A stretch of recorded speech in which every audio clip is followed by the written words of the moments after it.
κοίτα τι θα κάνει. Θα καθαρίσει πρώτα τα φύλλα έτσι. Κάνε πως δουλεύεις όπως κάνεις όλη μέρα.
Γεια σου παλικάρι.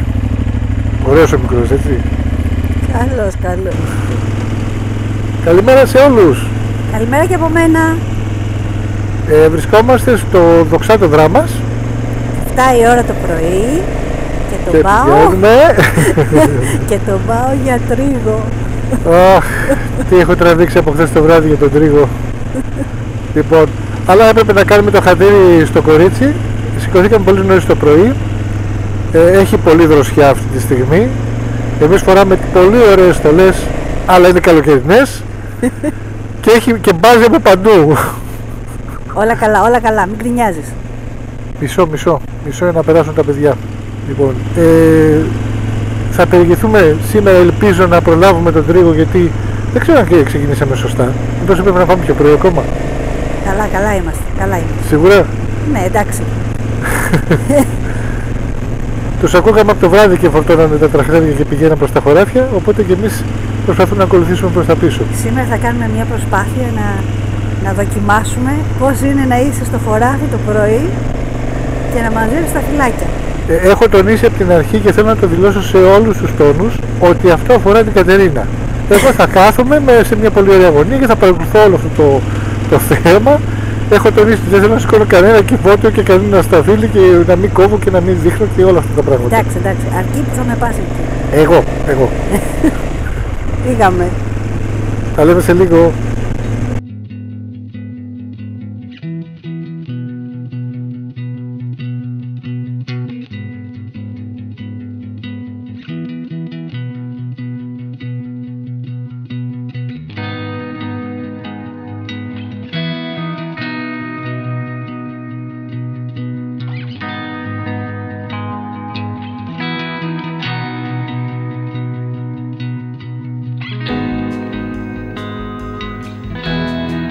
Καταφέραμε να τρυπώσουμε με τη Σοφία, τη μοτοσικλέτα μας, σε έναν αμπελώνα που ένα τσούρμο κορίτσια πάζευαν σταφύλια με όρεξη και ενθουσιασμό. Γελούσαν και πήραζαν η μία την άλλη, ενώ τα χέρια τους δούλευαν απίστευτα γρήγορα, διαλέγοντας τα καλύτερα σταφύλια που θα γίνουν κρασί. Τους ζήτησα να μείνω μαζί τους και προσφέρθηκαν να μου δείξουν τι πρέπει να κάνω. Δεν ξέρω αν τα κατάφερα με τον τρίγο, αλλά γρήγορα με έβαναν στην παρέα τους. Γέλασαν με την ασχεδοσύνη, όπως και εγώ με τα αστεία τους.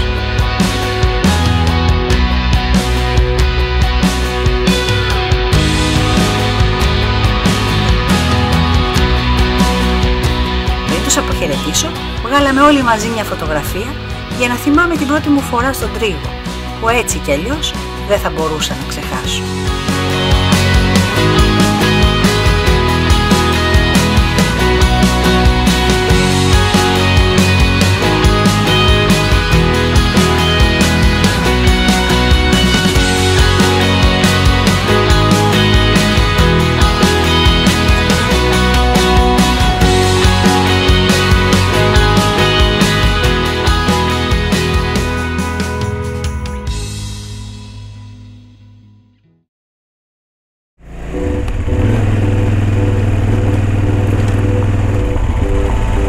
Αποστολή τρίγος εξετελέστη.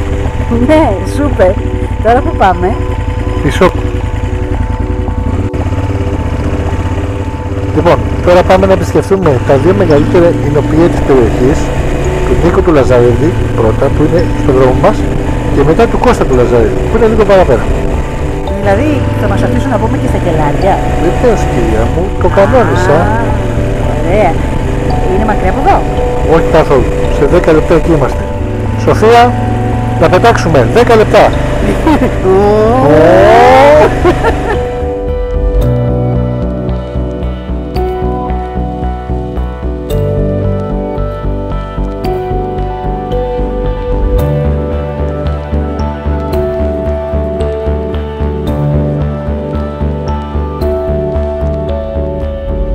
Να βρίσκεσαι στο κελάρι ενός συνοπηλίου είναι σαν να βρίσκεσαι σε ναό.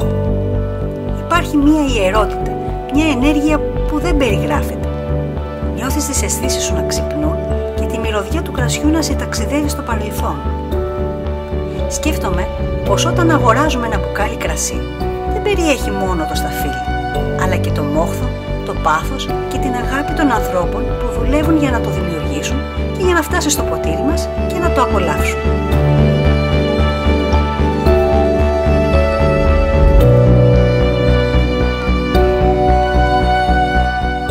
Που είναι εντυπωσιακό στο εινοποιείο του Νίκου Λαζαρίδη είναι η φανερή του αγάπη για την τέχνη.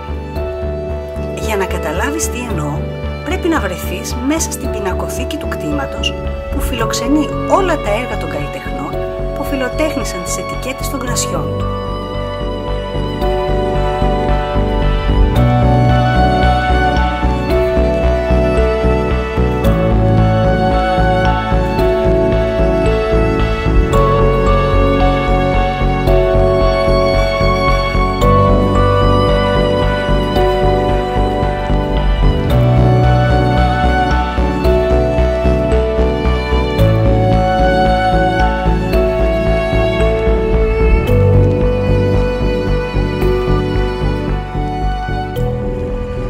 Άργησα έτσι? Άργησες λίγο, αλλά τι μπορώ να πω. Μη λες τίποτα. Μας πάει η Σοφία στην ώρα μας. Έτσι, Σοφία! Αν είχε μιλιά η Σοφία, θα μας διαλώσουν και τους δυο μαζί.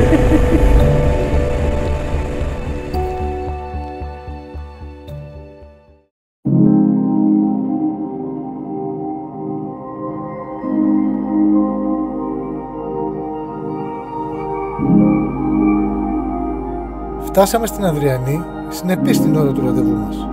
Το κτήμα ήταν τεράστιο, οπότε έπρεπε πρώτα να βρω τον υπεύθυνο για να με καθοδηγήσει.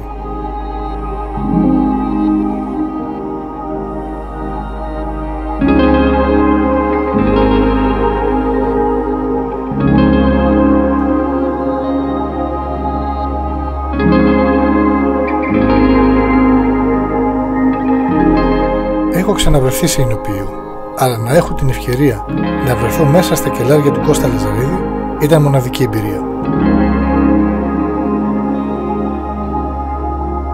Συνάντησα τον εινολόγο και παρακολούθησα όλη τη διαδικασία του ελέγχου και της αξιολόγησης της παλαίωσης του κρασιού.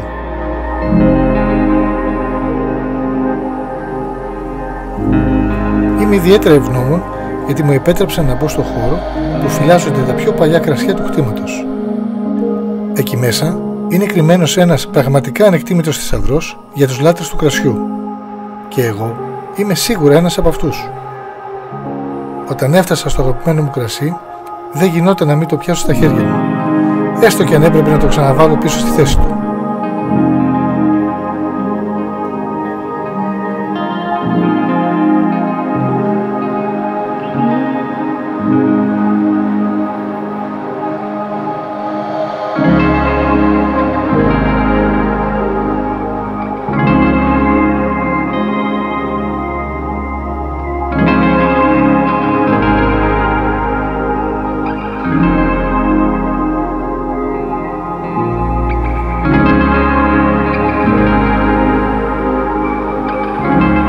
Καλά, έχω βρει που θα πάμε αύριο.